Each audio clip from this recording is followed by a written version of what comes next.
petite bourgade de Perche, voit entrer dans son officine Léontine Bonnard, légitime épouse d'Édouard Bonnard, négociant en bois. Plus connue par l'excentricité de ses toilettes que par la vivacité de son esprit, elle était, de surcroît, atteinte d'hypocondrie. Le nombre de maladies dont elle se prétendait atteinte était tel que plus aucun docte médecin n'acceptait de l'examiner. Devant l'application de l'Académie de médecine, elle s'était résignée à consulter l'apothicaire.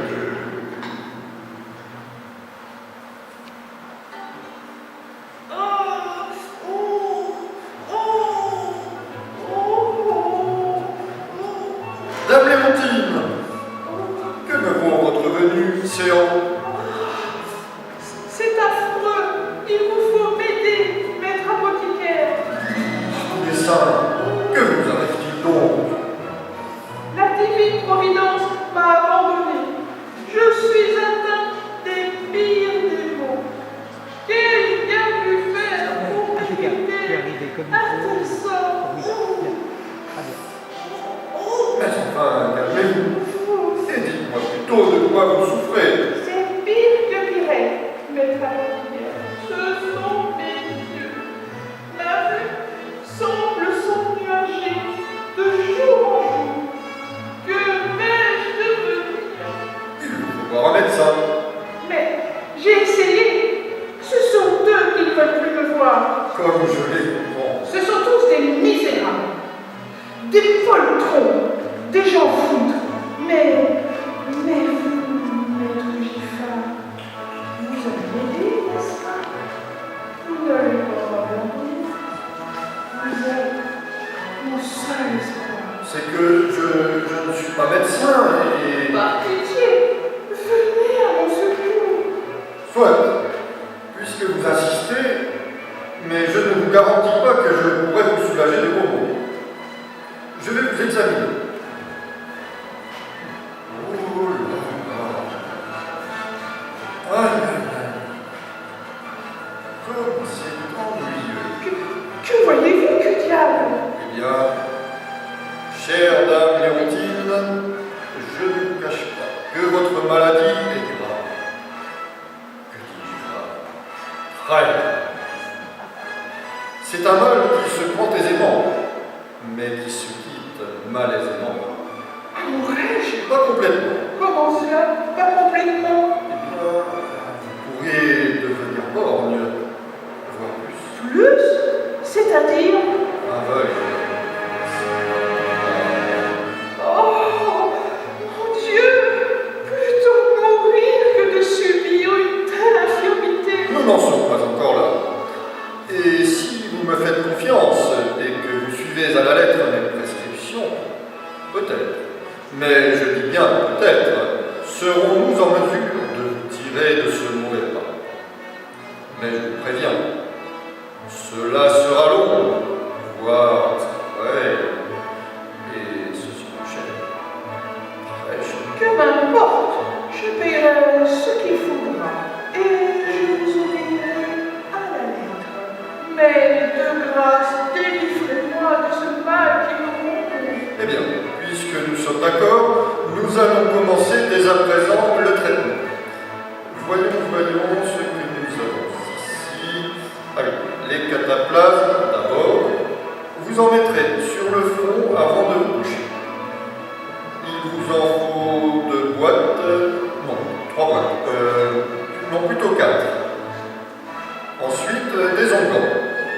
Une bonne trentaine pour commencer. Du sirop de myrtille sauvage à boire avant chaque repas.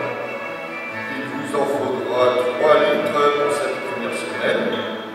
Ensuite, des feuilles de saule à poser sur chaque orteil, matin et soir.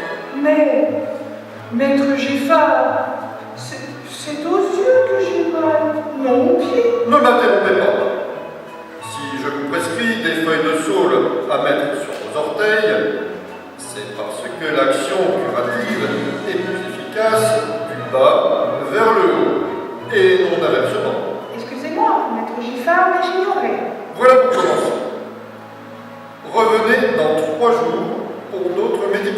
Soyez bénis, maître Giffard.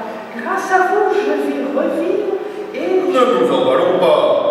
Ce sera long, même très long. Mais j'ai bon espoir. Pendant des jours, des semaines et des mois, Léontine a suivi scrupuleusement les prescriptions de l'apothicaire, sacrifiant toutes ses économies, vendant ses bijoux, ses robes et ses fanfreluches pour se procurer les médications les plus fantaisistes qui soient. Un jour, cependant, en proie au découragement, devant le peu de résultats obtenus, elle s'en vint trouver Robert Giffard. Maître Giffard, je suis au désespoir. Je n'ai plus un sou vaillant. Je ne puis continuer le traitement que vous m'avez ordonné. Regardez-moi, je suis vêtue comme une souillonne. Je n'ose me regarder dans un miroir car je me vois laide. Ma bonne Léontine, vous venez de me dire que vous vous voyez laide, alors qu'autrefois vous vous voyez belle. N'est-ce pas la preuve éclatante de votre guérison? Auparavant, vous ne voyiez que ce que vous vouliez bien voir. Les belles robes, les bijoux, les ornements. Vous n'aviez qu'une vue très parcellaire. Désormais, vous voyez aussi bien la laideur que la beauté. Alors, réjouissez-vous, car vous voilà maintenant totalement guéri.